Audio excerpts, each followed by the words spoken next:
dans Nombre 20, verset 11, il est dit ceci.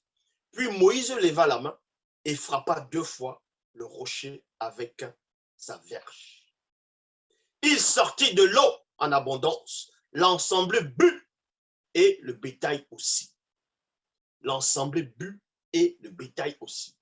On va vous montrer, on va vous expliquer c'est quoi la nature de ce rocher-là selon les Bibles classiques. Ce n'était pas un rocher spirituel. Hein? Contrairement à ce qu'ils vont venir écrire dans le Nouveau Testament, dans ce qu'ils appellent le Nouveau Testament, pour encore amener la notion de la christocentrisme. Tout centré sur un personnage qu'on a inventé. Dans 1 Corinthiens chapitre 10 au verset 4, dans la Bible du Semeur, il est dit ici, ils ont tous bu la même boisson spirituelle. Vous voyez, ils ont tous bu la même boisson spirituelle. Il y a virgule ici. Car ils buvaient de l'eau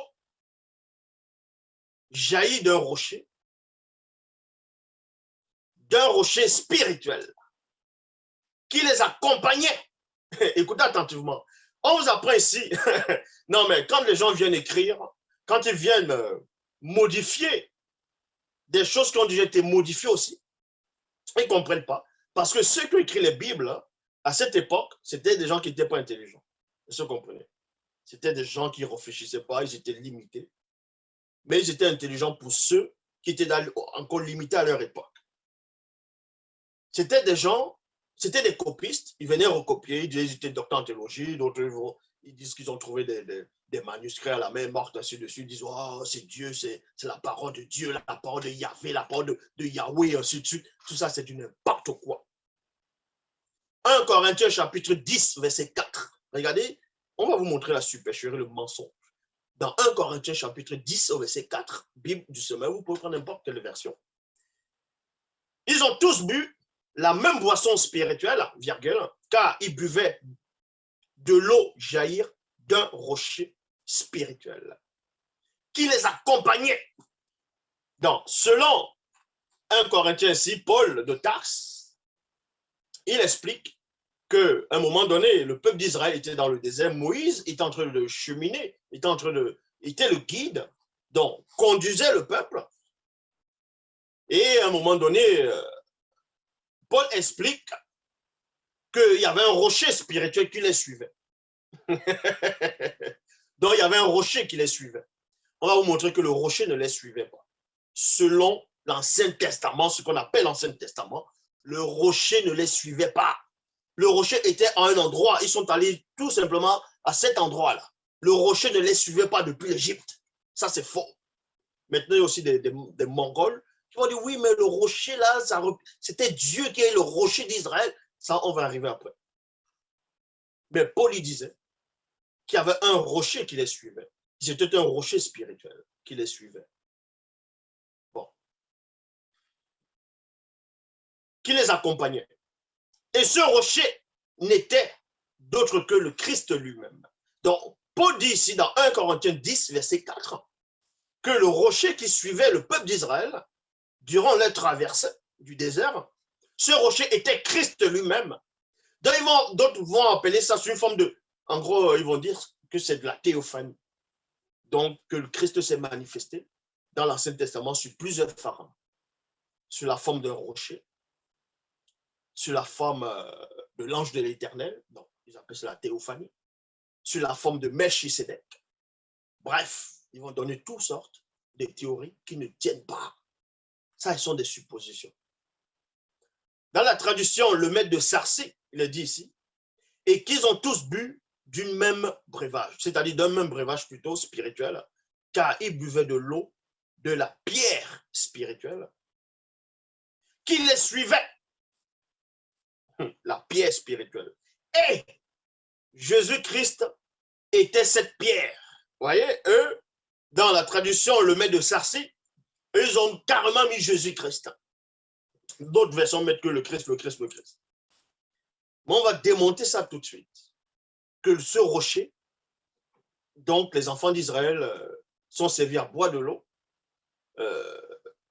n'était pas le Christ. Que ce soit dans le sens spirituel, dans le sens métaphorique ou le sens visible, charnel, ça n'a rien à voir avec le Christ. C'est-à-dire ce Jésus. Jésus là n'existe pas. Dans la traduction du Monde Nouveau, il est dit ici, et que tous ont bu la même boisson spirituelle. Point. En effet, ils buvaient au rocher spirituel, qui les suivait. Écoutez attentivement. Le rocher là les suivait. Bon. Et ce rocher représentait le Christ. Point. Voilà ce qui est dit dans la traduction du Monde Nouveau. Donc, avant de mieux éclaircir, on va d'abord voir les propos de ce soi-disant Jésus, comment lui-même il va se contredire, comment lui-même il sortira de sa bouche, selon les Bibles actuelles classiques, qui n'a rien à voir avec le rocher spirituel dont Paul fait allusion. Ou bien, on va voir cela. Dans Jean, chapitre 6, versets 31 à 33. Donc, je répète, Jean, chapitre 6, versets 31 à 33. Il est dit, nos pères ont mangé la manne dans le désert. Nos pères ont mangé de la manne dans le désert. Selon ce qui est écrit, il les a donné à manger le pain du ciel et non le pain de la terre. Remarquez ici, dans Jean 6, 31 à 33, il y a des personnes qui étaient en face de ce soi-disant Jésus qui est en train de lui parler. À un moment, dans leurs entretiens, dans leurs déclarations, ils vont dire que leur paix à eux, donc en faisant allusion aux Hébreux qui marchaient, qui cheminaient dans le désert en sortant de l'Égypte, cette histoire même qui n'a même pas eu lieu, déjà pour commencer. On vous apprend ici, ils disent que nos pères ont mangé de la manne dans le désert. Selon ce qui est écrit, 2 points, il leur a donné à manger le pain du ciel. Le pain du ciel. Écoutez attentivement, le pain du ciel. Selon ce qui est écrit, Dieu les a donné le pain du ciel. Mais Jésus le dit, en vérité, je vous le dis, ce n'est pas Moïse qui vous donne le pain du ciel. Il y a virgule ici. Mais c'est mon Père qui vous donne le véritable pain du ciel. Donc ici, on vous montre que Jésus dit que le pain dont les Écritures avaient déjà nommé, dans la manne, le pain qui venait du ciel, Jésus dit non, en fait, le vrai pain du ciel, ce n'est pas ce qu'eux ils ont mangé, c'est plutôt lui qui est le pain du ciel. Donc déjà, il y a déjà une contradiction. Parce que l'Écriture affirme que ce que les enfants d'Israël ont mangé dans la manne, pendant 40 ans, il y a des versions qui parlent de ça, des passages qui parlent de ça, ils ont mangé la manne pendant 40 ans, ils ont aussi mangé de la viande. Ce pain venait du ciel. Or, Jésus dit que non, que lui, il est le vrai pain du ciel. Et ensuite, il poursuit, dit, car le pain de Dieu est celui qui descend du ciel et qui donne la vie au monde. C'est ce qu'on appelle le christocentrisme. Ils ont modifié l'épisode de la manne. Ils ont pris l'image de la manne qui descendait du ciel, dans le pain qui descend du ciel. Ils ont fait croire, dans les folies de christocentrisme, dire que le vrai pain du ciel, c'est Jésus. Et que c'est le pain qui descend du ciel. Or, on va voir dans Deutéronome, chapitre 8, au verset 3, mais cela, on va voir après. Dans Jean 6, verset 35, Bible du semeur, il est dit, et Jésus répondit, c'est moi qui suis le pain qui donne la vie. Celui qui vient à moi n'aura jamais faim, et celui qui croit en moi n'aura jamais soif. Ça veut dire quoi ici? Vous allez comprendre que les propos de ce Jésus dans les Bibles actuelles classiques, ça a été pris uniquement dans ce qu'on appelle l'Ancien Testament, par rapport à la manne que le peuple d'Israël a mangé, dans le pain qui venait du ciel, et l'eau qu'ils ont bu du rocher. L'eau qu'ils ont bu qui est sortie du rocher. Ils ont pris cette histoire dans les Bibles actuelles classiques, ils ont fait croire que c'était Jésus. Voyez. Dans Jean chapitre 6, verset 58, il est dit, tel est le pain qui est descendu du ciel, il est bien différent. Écoutez attentivement. Donc, il y a 2 pains. Il y a le pain qui descend du ciel, dans ce qu'ils vont appeler l'Ancien Testament, et un autre pain descend du ciel, dans ce qu'ils appellent le Nouveau Testament, mais c'est quand même différent. Les deux pains sont différents. Mais vous allez comprendre en fait que le pain qui est descendu, la manne là en fait, le pain qui est descendu dans ce qu'on appelle l'Ancien Testament, c'était la parole de Dieu. Ça, on va vous le montrer. C'était la parole de Dieu. Et écoutez attentivement. Donc, il y a deux paroles de Dieu. Alors. Parce que, puisqu'on vous dit dans Jean chapitre 1, verset 1 à 3, ou à 4, si vous voulez, au commencement était la parole était avec Dieu, la parole était Dieu, elle était au commencement avec Dieu. Toutes choses étaient faites par elle. Donc, vous voyez que, et après, plus tard, on vous apprend que la parole a été faite chair. Donc, Dieu a deux paroles différentes, en fait. Voilà ce que ce Jésus est en train de dire. Pourquoi? Je répète, dans Jean chapitre 6, au verset 58, il est dit, tel est le pain qui est descendu du ciel. Deux points. Il est bien différent de celui que vos pères ont mangé. De celui que vos pères ont mangé. Ils sont morts, virgule, eux. Mais celui qui mangera du pain, que voici vivra pour l'éternité. Ça s'appelle la christocentrisme. Je sais qu'il y a quelques personnes actuellement qui ne sont pas en train de comprendre là, par rapport à ce verset, ce que c'est en train de dire. Mais on va vous éclairer tout doucement. Donc, on va dans Deutéronome chapitre 8 au verset 3. La manne, donc, les enfants d'Israël ont mangé, n'était pas un pain ordinaire. C'était la parole de Dieu. Cette manne-là, ce pain qu'ils ont mangé, c'était la parole de Dieu.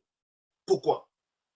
Il est dit ici, dans le verset 3, il t'a humilié, virgule, il t'a fait sortir, non, il t'a fait souffrir plutôt de la faim, et il t'a nourri de la manne, il y a virgule, et il t'a nourri de la manne, il y a virgule ici, que tu ne connaissais pas, tu ne connaissais pas quoi? C'était cette manne, et que tu n'avais, non, que tu ne connaissais pas, et que n'avaient pas connu tes pères, afin d'apprendre que l'homme ne vit pas de pain seulement. Que l'homme ne vit pas de pain seulement. Il y a virgule. Mais que l'homme vit de tout ce qui sort de la bouche de l'Éternel. Ça veut dire quoi ici? Mais si cette manne-là n'était pas la parole de Dieu qui nourrissait le peuple d'Israël sous l'image de ce qu'on va appeler la manne d'un pain qui descendait du ciel, c'était quelle manne? C'était quoi ce pain-là? C'était quoi? Parce que le peuple d'Israël, bon, avant le peuple d'Israël, les gens comme les Abraham, ainsi de suite, à l'époque, si on les Bibles classiques, ils ont connu la parole de Dieu, mais pas sous la forme de la manne, du pain. C'est pour ça qu'on fait allusion ici, on vous dit ici, je répète, dans Deutéronome chapitre 8, verset 3, il t'a humilié, donc il a humilié le peuple d'Israël, une grande partie. Il t'a fait souffrir de faim et il t'a nourri de la manne. Il y a virgule ici.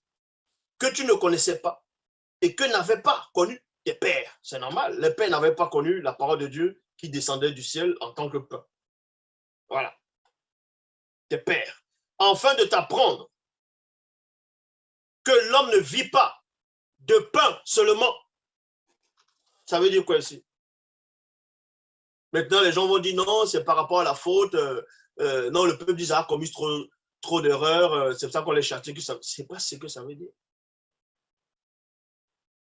Cette manne-là tombait du ciel. Donc, on apprenait au peuple d'Israël ici, sur les Bibles classiques, que l'homme ne va pas vivre uniquement du pain ordinaire, du pain solide, du pain physique, du pain qu'on va extraire à partir du blé que l'homme va fabriquer, donc de la nourriture, de la viande, et ainsi de suite. Et c'est la même chose que le soi-disant Jésus disait à Satan. Il est écrit, l'homme ne vivra pas uniquement de pain. Mais quand il a dit ça lors de la tentation sur les Bibles classiques, il faisait allusion à quoi? Puisque le soi-disant Jésus avait faim, il fallait qu'il mange la nourriture physique que l'homme prépare.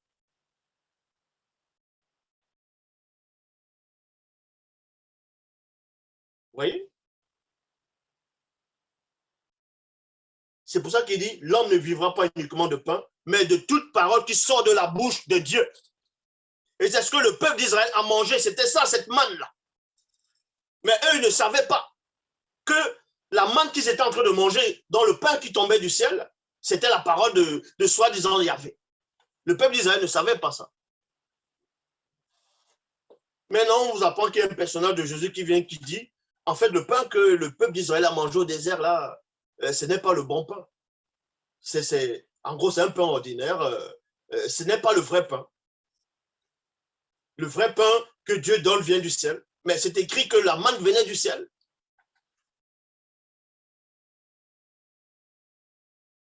Est-ce que vous comprenez?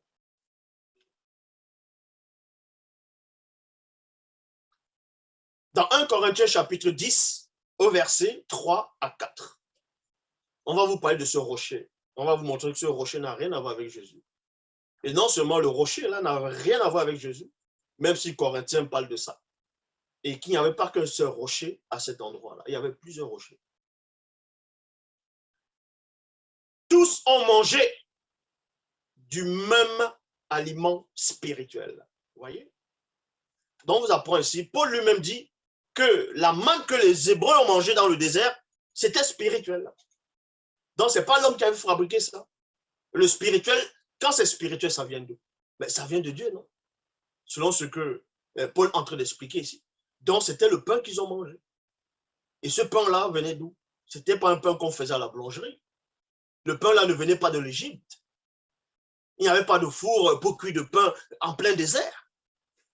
Le pain-là sortait d'où? Ça sortait du ciel et c'était la parole de Dieu, selon les Bibles classiques. Donc, on vient dire Jésus, il vient raconter des histoires, que ce que vos pères ont mangé là-bas, donc il y a une parole de Dieu qui ne peut pas donner la vie, quoi. Voilà ce que ça veut dire.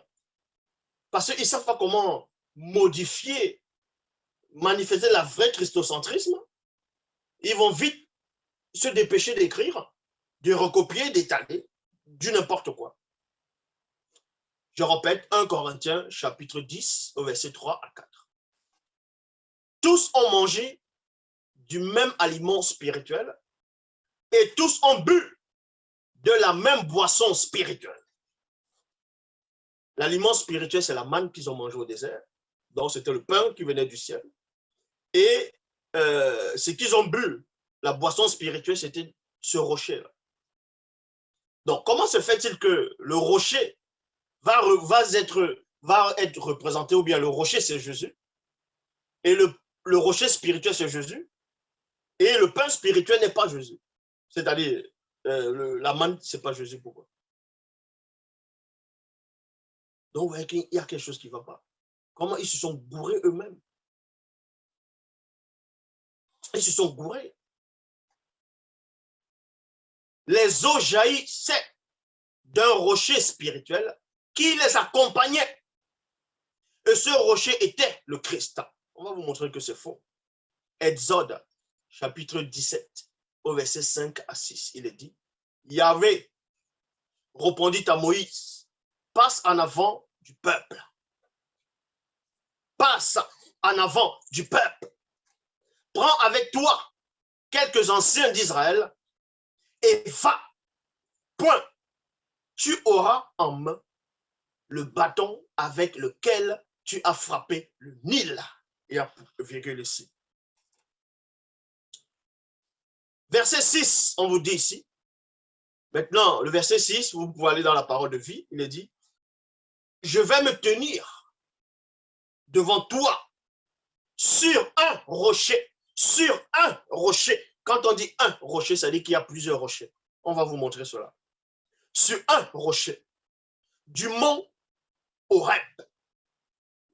Sur un rocher, sur le mont, ça dit que ce rocher était déjà quelque part sur cette montagne-là. Comment on va dire ce rocher est en train de les suivre depuis l'Égypte?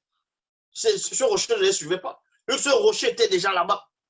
Ils sont venus rencontrer le rocher. Le rocher ne les suivait pas.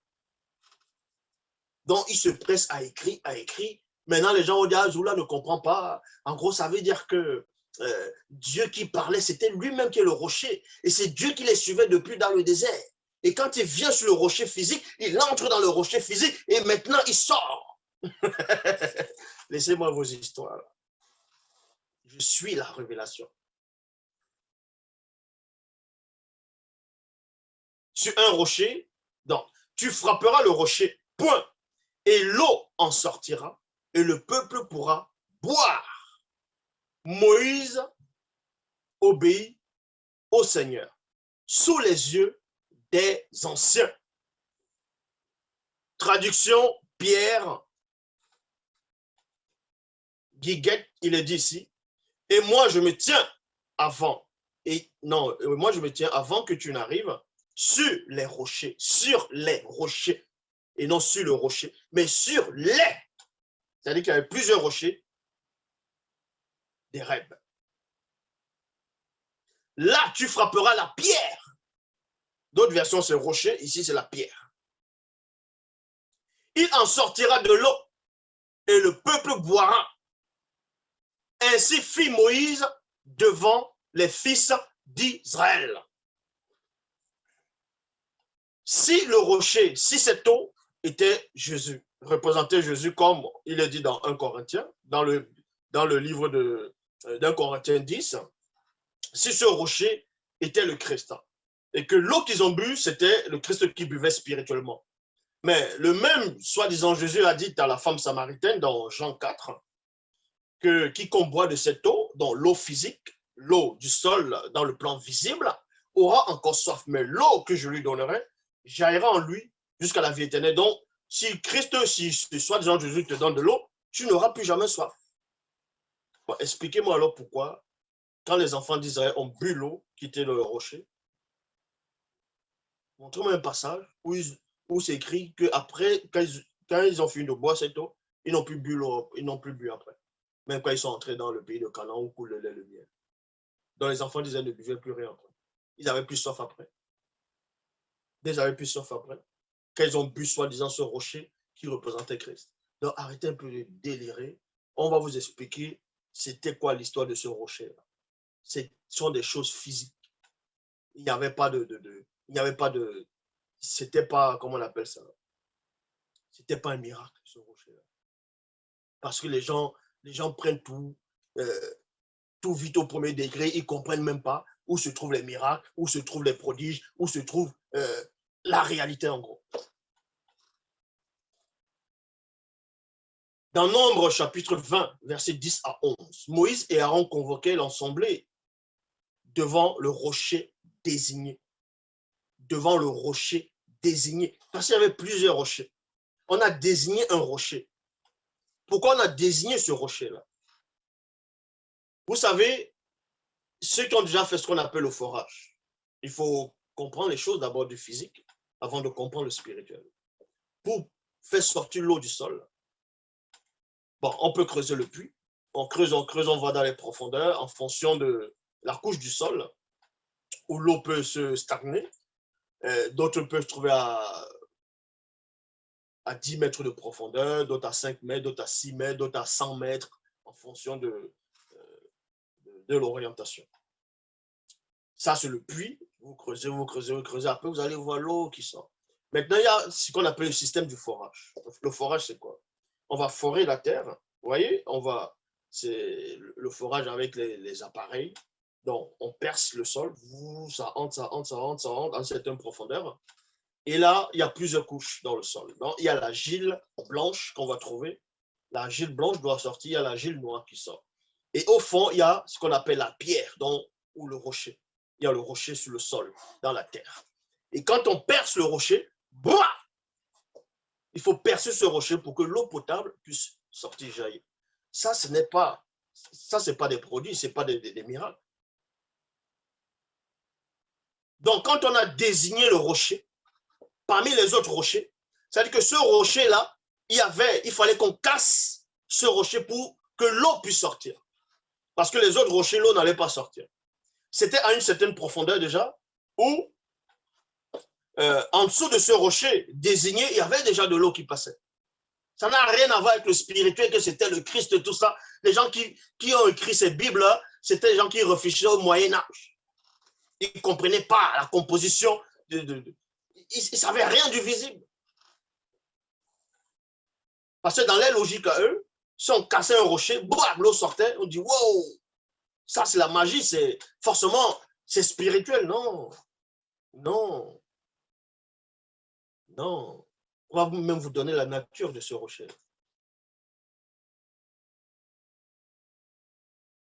Et oui, pour ceux qui ne savent pas, quand vous faites un forage, vous creusez, vous, même avec les appareils, il y a même des rochers où, si tu réussis à casser ça à l'endroit où c'est, l'eau peut sortir en fonction du niveau de la terre où l'eau passe.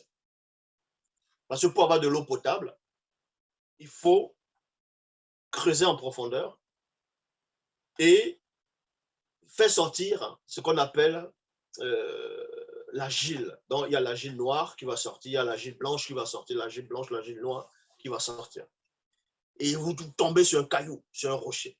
Dès que vous réussissez à casser le rocher, bah, et l'eau sort, vous allez contenir cette eau-là. L'eau là, vous pouvez boire cette eau-là. Après avoir bien, voilà, c'est pas de la magie. C'est ce qui est arrivé ici.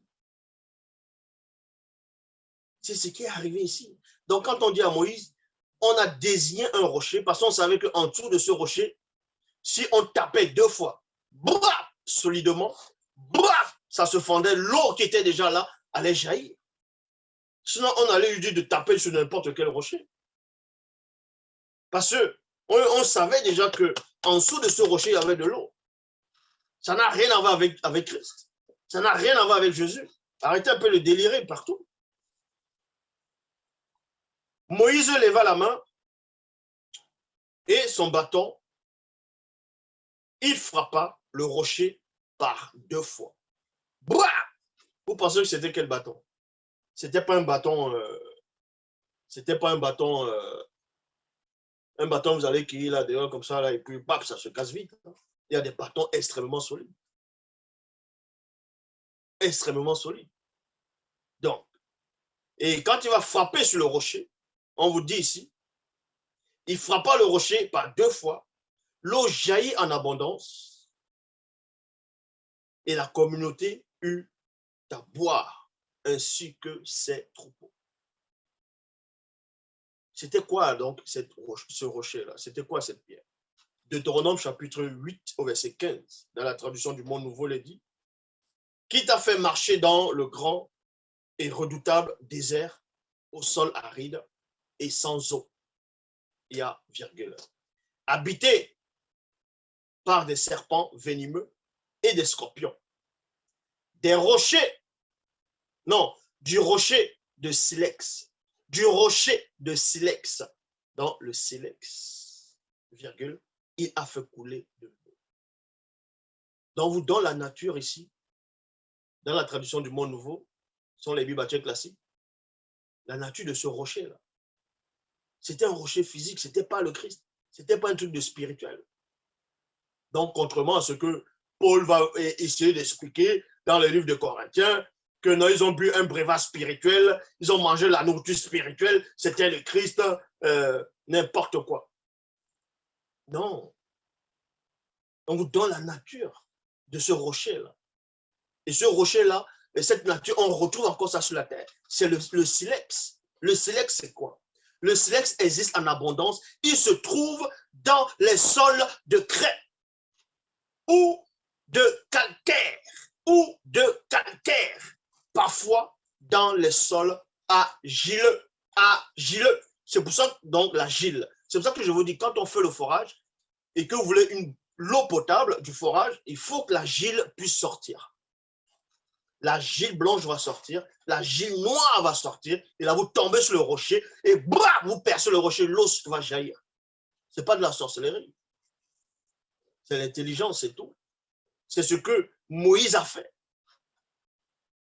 Et le silex, on retrouve ça dans des endroits argileux, donc où il y a de l'argile. C'est aussi simple que ça. Où il y a la craie, le calcaire. Et on sait que le calcaire, ça se casse. Blah, blah, blah. Sur les grandes montagnes, vous pouvez trouver, vous cassez.